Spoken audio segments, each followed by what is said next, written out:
Hello everyone, now we are going to see about high performance arithmetic in computer architecture and organization. High performance arithmetic. So, a performance improvement in arithmetic operations like addition, multiplication, division will increase overall computational speeds of the machine. So, high performance adders. The high performance adders takes an extra input, namely the transit time. So, the transit time of a logical unit is used as a time base in comparing the operating speed of different methods, and the number of individual logical units required is used in the comparison of cost. So, the two multi-bit numbers being added together will be designed as A and B, with individual bits being A1, A2, B1, etc.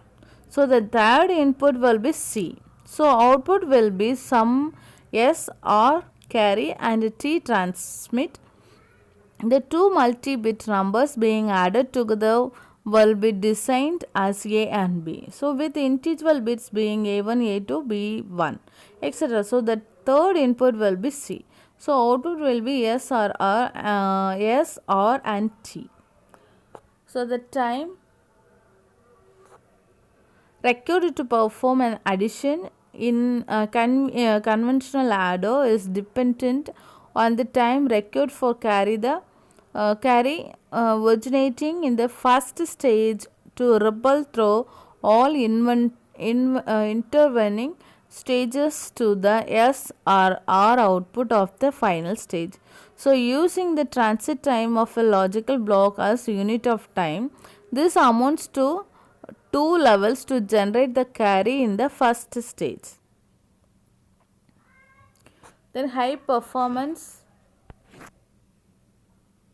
multiplication using variable length shift.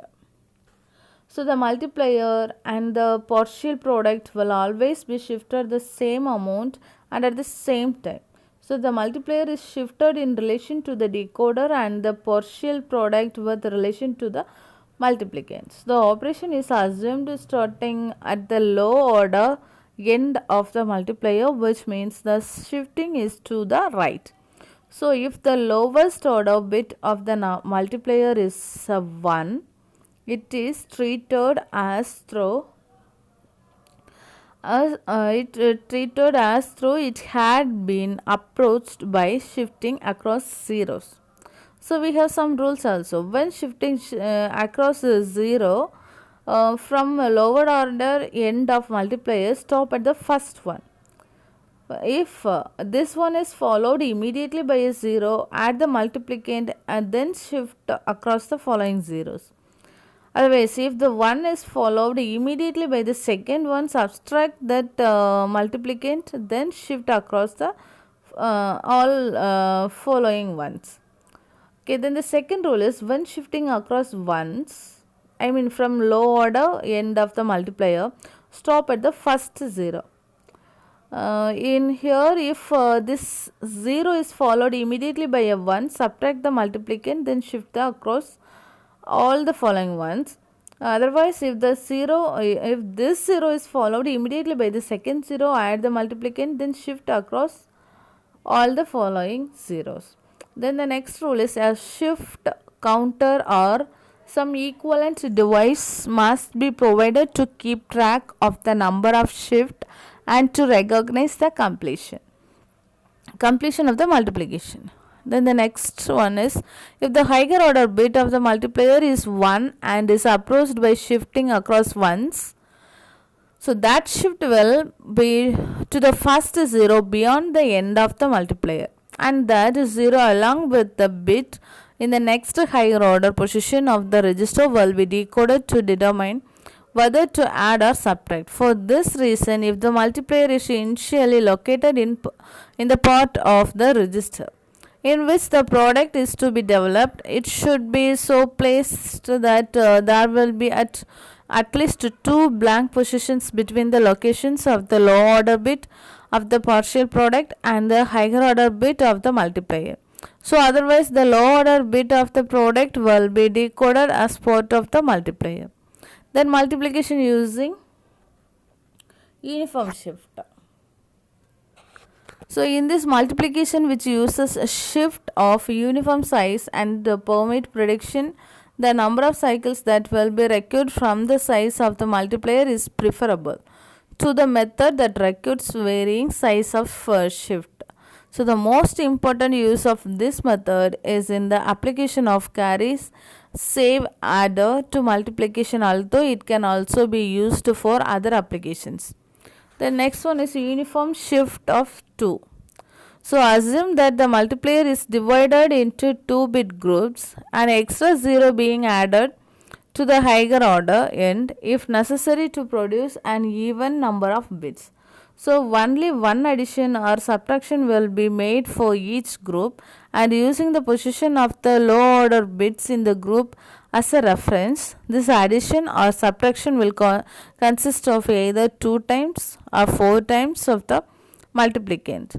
So this multiplier may be obtained by shifting the position of entry of the multiplicand into adder 1 or 2 positions left from the reference position.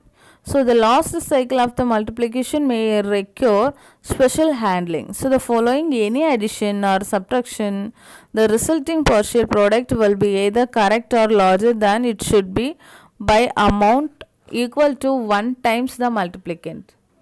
So if the higher order pair of bits of the multiplier is 0 0 or 1 0, the multiplicand would be multiplied by 0 or 2 and added, which gives a correct partial product.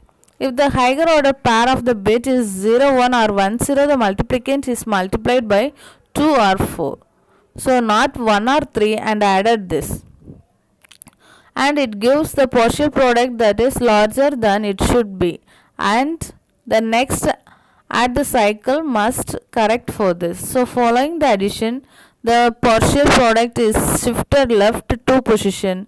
This multiplies it by 4. So which means that is now larger than it should be by 4 times the multiplicand.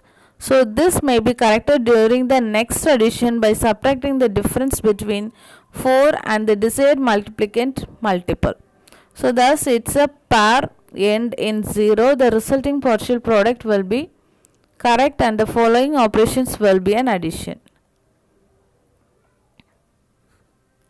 Next one is multiplication using carry save adder.